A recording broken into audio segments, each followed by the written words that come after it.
نستعينه ونستغفره ونؤمن به ونتوكل عليه ونعوذ بالله من شرور أنفسنا ومن سيئات أعمالنا من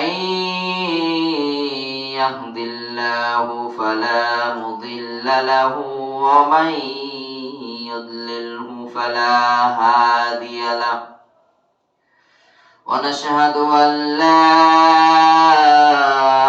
إله إلا الله وحده لا شريك له ونشهد أن سيدنا ومولانا محمدا عبده ورسوله صلى الله تعالى عليه وعلى آله وأصحابه وبارك وسلم تسليما كثيرا أما بعد فأعوذ بالله من الشيطان الرجيم بسم الله الرحمن الرحيم فإذا قضيت الصلاة فانتشروا في الأرض وابتغوا من فضل الله واذكروا الله كثيرا لعلكم تفلحون بارك الله لنا ولكم في القرآن العظيم آمنت بالله صدق الله مولانا العظيم وصدق رسوله النبي الكريم ونحن على ذلك من الشاهدين والشاكرين والحمد لله رب العالمين আলহামদুলিল্লাহ আল্লাহ তাআলার দরবারে লাখ কোটি শুকরিয়া জ্ঞাপন করি যে মহান রব্বুল আলামিন ইজ্জত আজকের এই পবিত্র জুমার দিনে আল্লাহ তাআলা অত্যন্ত পছন্দ সহকারে আমাদের মুসলমান ভাইদেরকে মসজিদে আসার এবং বসবার কিছু কথা বলবার এবং শুনবার তৌফিক দান করেছেন সেই মহান রব্বুল আলামিনের দরবারে আমরা সকলেই অন্তরের অন্তরস্থল থেকে শুকরিয়া জ্ঞাপন করি আলহামদুলিল্লাহ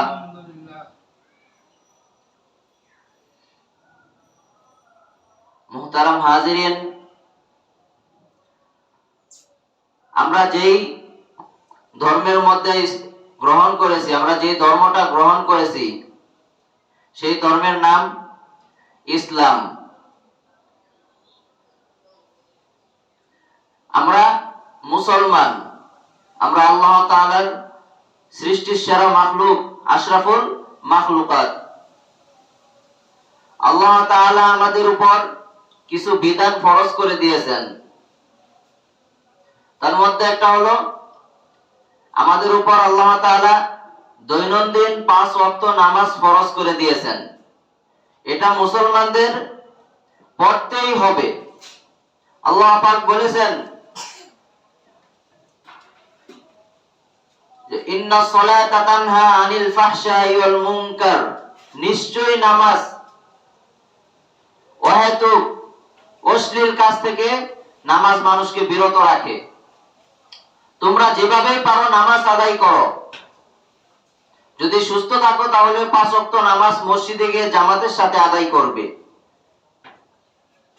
যদি তুমি অসুস্থ থাকো তাহলে তুমি দাঁড়িয়ে নামাজ পড়বে এরপর যদি তোমার খারাপ লাগে তুমি ওই স্থানে বসে যাবে তবু কি নামাজ আদায় করতে হবে তুমি যদি বসে নামাজ পড়তে না পারো প্রয়োজন হলে শুয়ে নামাজ আদায় করবে তারপরও কি নামাজ আদায় করতে হবে। শুয়ে যদি হাত পা না নাড়াতে পারো তাহলে ইশারায় নামাজ আদায় করবে। নামাজের জন্য আল্লাহ তাআলা এত কঠোর ঘোষণা দিয়ে দিয়েছেন যে নামাজ তুমি যে অবস্থায় থাকো না কেন নামাজ তোমাকে আদায় করতেই হবে। এরপর তুমি যদি ইশারায় নামাজ আদায় করার ক্ষমতা তোমার না থাকে, যে কোনো ক্রমে নামাজ আদায় করা সম্ভব হচ্ছে না, এতটা অসুস্থ, এরপর আপনার জন্য কি, আপনি যতক্ষণ পর্যন্ত অসুস্থ আছেন ততক্ষণ পর্যন্ত আপনার নামাজ পড়তে হবে না, যদি আপনি ইশারায় নামাজ না পড়তে পারেন। এরপর আপনি যখন সুস্থ হবেন তখন আপনার যে কয় ওয়াক্ত নামাজ কাজা গেল এই কয় ওয়াক্ত নামাজ আপনার আদায় করে নিতে হবে। এটা হলো কি আমাদের মুসলমানদের নামাজের বিধান। এখন আমাদের মুসলমানদের অবস্থাটা কিরকম হয়ে গেছে, এখন সুস্থ আছি, সবল আছি, দুনিয়ার সব কাজকর্ম করতে পারতেছি, কিন্তু মসজিদে আজান হলে মসজিদে আর যেতে মন চায় না। আজকে শুক্রবার, হাদিসের মধ্যে বলা হয়েছে যে শুক্রবারটা মুসলমানদের সাপ্তাহিক একটা ঈদের দিন, তবুও কি মানুষ দুনিয়ার কাজের মধ্যে লিপ্ত। মসজিদে আসতে কত যে কষ্ট হয় আমাদের, যদিও মসজিদে আসি অপেক্ষায় থাকি যে কখন নামাজ শেষ হবে, নামাজ শেষ হওয়ার সাথে সাথে সালামটা ফিরিয়েই বাড়িতে চলে যাব। মসজিদে আসে শুক্রবার দিন কোন সময়,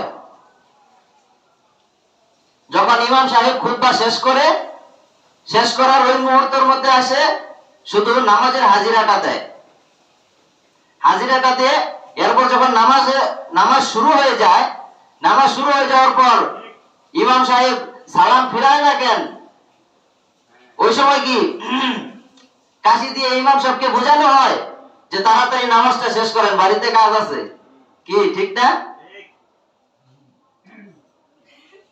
এই হলো আমাদের মুসলমানদের অবস্থা। মসজিদের মধ্যে একদম মন টিকে না, নামাজ ওই রকম মানুষদেরকে অভিশাপ দিতে থাকে। এক প্রকার মানুষ যারা নামাজ আদায় করে না তাদের ব্যাপারে তো অনেক কঠিন বিধিবিধান রয়েছে, আর যারা নামাজ সারা সপ্তাহের মধ্যে একদিন নামাজ পড়ে শুক্রবার দিন, অথবা নামাজ আদায় করে তবু কেমনে, কিভাবে, দিনে এক ওয়াক্ত পড়লে 2 ওয়াক্ত পড়ে না, 3 দিন নামাজ আদায় করলে বাকি 4 দিন নামাজ আদায় করে না, এসব লোকদের প্রতি আল্লাহ তাআলা এবং আল্লাহ তাআলার নবীর সব সময় কি অভিশাপ, এবং কি নামাজও ওই সব মানুষদেরকে অভিশাপ দিতে থাকে যারা এক ওয়াক্ত নামাজ আদায় করলে 2 ওয়াক্ত পড়ে না, এরপর 2-3 দিন নামাজ আদায় করে আর 2-3 দিন আদায় করে না, এসব মানুষদের প্রতি কি নামাজ সদা সর্বদা অভিশাপ দিতে থাকে। অথচ বলা হয়েছে আপনি যখন মারা যাবেন তখন আপনার ব্যাপারে নামাজি সুপারিশ করে আপনাকে জান্নাতে নিয়ে যাবে, যেটা আপনার মানুষের প্রতি আল্লাহ তাআলা ফরজ করে দিয়েছেন। এরপর আরেক প্রকার মানুষ আছে যারা 5 ওয়াক্ত নামাজ আদায় করে, কথা খেয়াল করে শুনবেন, যে 5 ওয়াক্ত নামাজ আদায় করে, জামাতের সাথে আদায় করে, এমন মানুষদেরকেও কি নামাজ অভিশাপ দেয়। এখন বলতে পারেন যে কেন 5 ওয়াক্ত নামাজ আদায় করে তবু কেন নামাজ তাকে অভিশাপ দেয়? এমন প্রকার মানুষ যে নামাজে আসে, নামাজে দাঁড়ায়, নামাজে নিয়ত আল্লাহু আকবার, নামাজে নিয়ত বাঁধার সাথে সাথে চিন্তা শুরু হয়ে যায় যে আমার অমুক ব্যবসাটা আজকে কত টাকা বিক্রি করলাম, কত টাকা লাভ হলো, আমার এখান থেকে নামাজ শেষ করে গরুর জন্য ঘাস কাটতে যেতে হবে, এবার ঈদের মধ্যে গরুটা কত টাকা বিক্রি করা যাবে, আমার হাতে আর কতদিন সময় আছে, এসব যত চিন্তা ভাবনা আমাদের নামাজের মধ্যে যখন দাঁড়াই তখন আমাদের মনে হয়। হিসাব নিকাশ, ব্যবসা বাণিজ্য, সংসার কিভাবে চালাতে হবে, আপনি রাস্তা দিয়ে যাবেন আসবেন তখন আপনার মনে আসবে না, যখন নামাজে দাঁড়াবেন তখন ঠিক আপনার এই কথাগুলো মনে হবে। কি কথা কি ঠিক বলতেছি?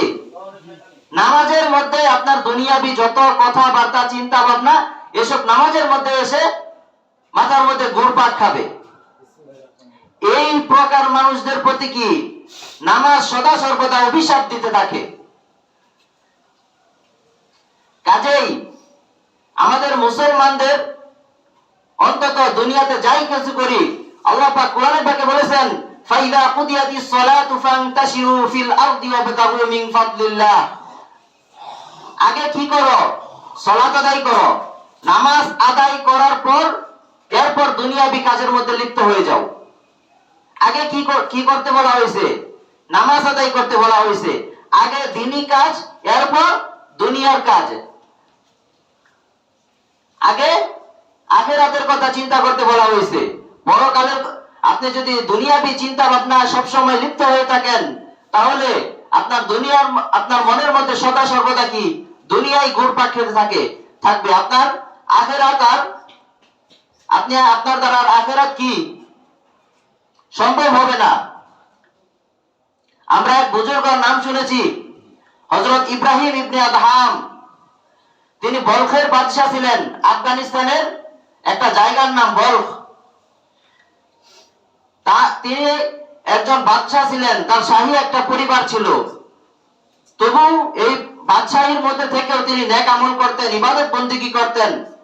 আরেকটা বিষয় হলো, আল্লাহ তাআলার বিশেষ কিছু বান্দাদেরকে খাস হেদায়েত দেওয়ার জন্য তাদের মধ্যে বিশেষ বিশেষ কিছু ওসিলা রেখে দিতেন।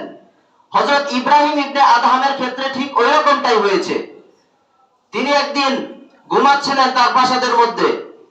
ঘুমের ঘরে তিনি স্বপ্ন দেখলেন যে তার ছাদের উপর কে যেন ঠক ঠক করতেছে। এরপর তিনি জিজ্ঞাসা করলেন যে ছাদের উপরে কে? তিনি রাগান্বিত হয়ে জিজ্ঞাসা করলেন কতক্ষণ পর। এরপর ওই যে লোকটা ছাদের উপরে ছিল সে বলতেছে যে আমার একটা উট হারিয়ে গেছে, আমার এই উটটা আপনার ছাদের উপর খুঁজতেছি। এখন বলেন, উট যদি হারিয়ে যায় তাহলে কি ছাদের উপর এটা পাওয়া যাবে? কোন বাড়ির ছাদের উপর উট হারিয়ে গেলে পাওয়া যাবে? কখনো পাওয়া যাবে না। এরপর বাদশা রাগান্বিত হয়ে বললেন যে আরে আহম্মক, তোমার উট হারিয়েছে তো জঙ্গলে যাও, বাগানে যাও।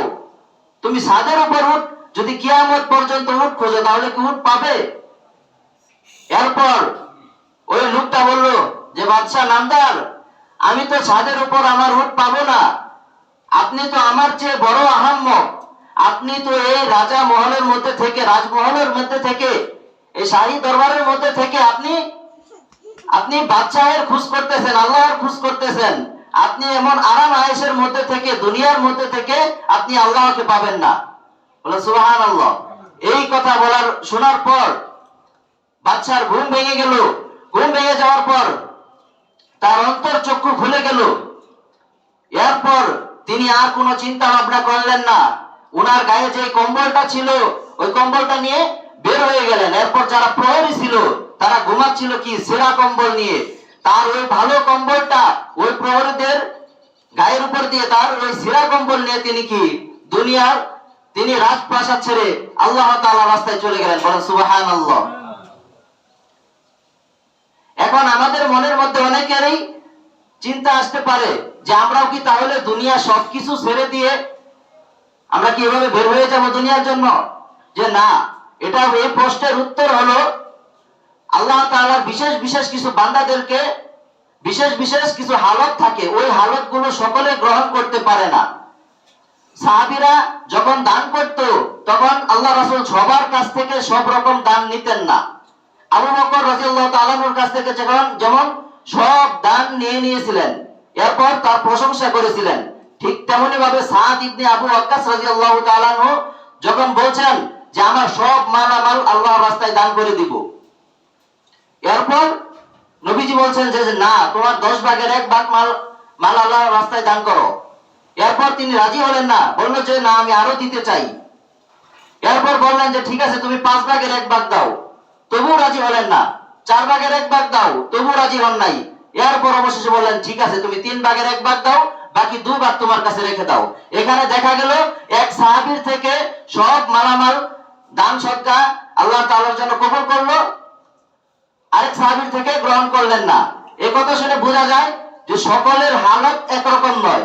উলামায়ে কেরামগণ কখনো বলেন না যে আপনি সব মালামাল আল্লাহর রাস্তায় দান করে দিন, বরং বলেন যে আপনার যত মালামাল আছে তার থেকে সামান্য কিছু পরিমাণ আল্লাহর রাস্তায় ব্যয় করুন, আল্লাহর রাস্তায় দান করুন। দেখা গেল যে আপনি সব মালামাল আল্লাহর রাস্তায় দান করে দিলেন, দান করে দেওয়ার পর কোন এক বেলা হয়তো আপনার উপর পরীক্ষা আসলো না খেয়ে থাকার, এরপর আপনি এমন বলে উঠতে পারেন যে আমি কেন যে আল্লাহর রাস্তায় দান করে দিলাম, যদি দান না করে কিছু রেখে দিতাম তাহলে তো আমি কিছু খেতে পারতাম, আরো কত কি বের হবে আল্লাহ তাআলার নামে আপনারা অভিযোগ করা শুরু করবো আমরা। এর জন্য কি সকলের হালত একরকম নয়। অথচ দেখা গেছে বুজুর্গরা তারা দিনের পর দিন না খেয়ে থাকতেন, না খেয়ে থেকে বেহুশ হয়ে যেতেন, তবুও তারা তাদের মুখ থেকে একটু পরিমাণ আল্লাহ তাআলার অভিযোগ করতেন, আল্লাহ তাআলাকে নিয়ে অভিযোগ করতেন না। যদি তারা বেহুশ হয়ে যেত, হুশ ফিরে আসলে তারা মুখ দিয়ে বলতো যে আলহামদুলিল্লাহ, এটার মধ্যে হয়তো আল্লাহ তাআলা আমার বালাই রেখে দিয়েছেন। যে বুজুর্গদের অবস্থা, তাদের অবস্থা কতই না ভালো ছিল। এর জন্য বলা হয়েছে সকলের হালত একরকম নয়, সকলের অবস্থা একরকম নয়। আমরা মুসলমান, আমাদের দুনিয়ার মধ্যে করণীয় আমরা সদা সর্বদা কি 5 ওয়াক্ত নামাজ আদায় করব, আমাদের যাদের সামর্থ্য আছে হজ করব। এখনকার দিনে টাকা পয়সা দিয়ে কয়জনে হজ করারই করতে পারে, যে হজ করে ওই হজের ফজিলত টানতে পারে। সকলে কি হজ আদায় করে দেশে যাওয়ার পর আমার নামের শুরুতে কি আল হাজ বসাবে, ঠিক আছে না? নামের শুরুতে কি আল হাজ অমুক, আল হাজ তমুক, এসব বলা হবে। কিন্তু দুনিয়ার মধ্যে বলা হয়েছে আপনি যদি আপনার মা এবং বাবার প্রতি আপনি নেক নজরে তাকান, হাদিসে স্পষ্ট হাদিসে বলা হয়েছে যে আপনার আমলনামায় একটা কবুল হজের সওয়াব লেখা হবে। বলেন সুবহানাল্লাহ। আর এই তাকানোটা যদি আপনি আবার অন্যদিকে তাকান,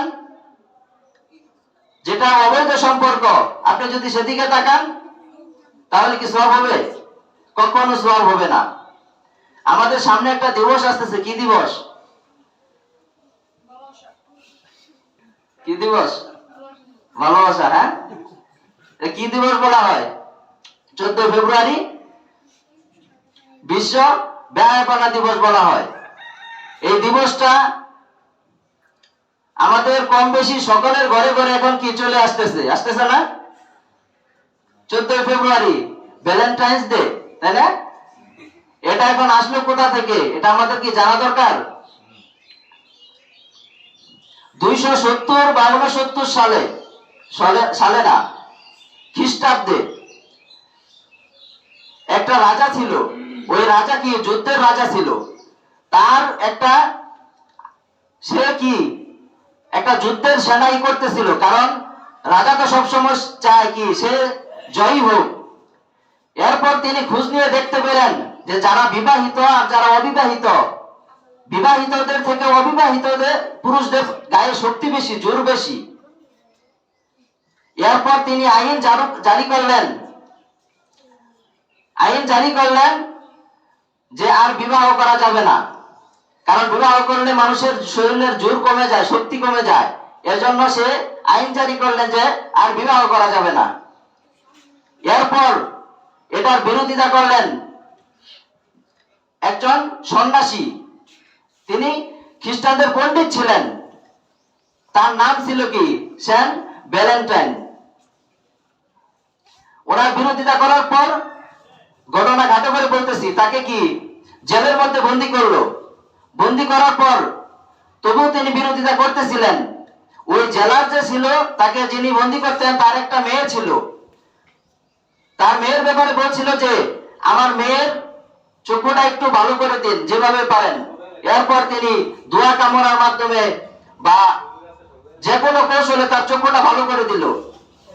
ভালো করার পর তাদের ভিতরে কি প্রেম বিনিময় শুরু হয়ে গেল, ওই জেলারের মেয়ের সাথে ওই পাদ্রীর, পণ্ডিত যে ছিল। এরপর তাকে কি বিবাহের প্রস্তাব দিল, হারাম প্রস্তাব দেয় নাই, বিবাহের প্রস্তাব দিছে। আমাদেরও যাদের কাউকে পছন্দ যদি হয়, আমরা হারাম সম্পর্কের মধ্যে না জড়িয়ে সরাসরি তার পিতামাতার কাছে প্রস্তাব পাঠাবো, তবু কি হারাম সম্পর্কে লিপ্ত হব না। ঠিক তেমনি ভাবে সে বিবাহের প্রস্তাব দিল। এই ঘটনা রাজা মশাইয়ের কানে চলে গেল। এরপর তাদেরকে কি করলেন, ওই ভ্যালেন্টাইনকে প্রথমে বাধা দিলেন, এরপর তবু তিনি মানেন নাই। এরপর তাকে যেই দিনে ফাঁসি দিয়েছিলেন ওইটা ছিল কি, এই 14 ফেব্রুয়ারি। এর জন্য মানুষের পত্র লিখে বা SMS করে যেটাই করে শেষে কি লিখে দেয়, যে ভ্যালেন্টাইন্স ডে, এটা লিখে দেয়। এই ছিল, এটা পূর্বের কাহিনী। এখন আমাদের মাঝে এটা চালু হয়ে গেছে। সময় শেষ হয়ে গেছে, এটা নিয়ে আরো অনেক লম্বা আলোচনা ছিল। তো মোহতারাম হাজিরিন, আমাদের এখন একটা করণীয় কি, আমরা যারা পিতা মাতা আছি আমাদের ছেলে মেয়েদেরকে অন্তত এই দিনের মধ্যে তাদেরকে বাইরে কোথাও যেতে দিব না। ভাই যারা আছি বোনদেরকে যেতে দিব না। কারণ এই দিনে যত অশ্লীল বেহায়াপনা রাস্তাঘাটে যত কিছু শোনা যায় দেখা যায়, এই অশ্লীল বেহায়াপনার মধ্যে তাদেরকে জড়াতে দেব না। এই অশ্লীল বেহায়াপনা যেটা ঘটতেছে এটা কিসের মধ্যে ঘটে, পশুদের মাঝে ঘটে। তাদের কি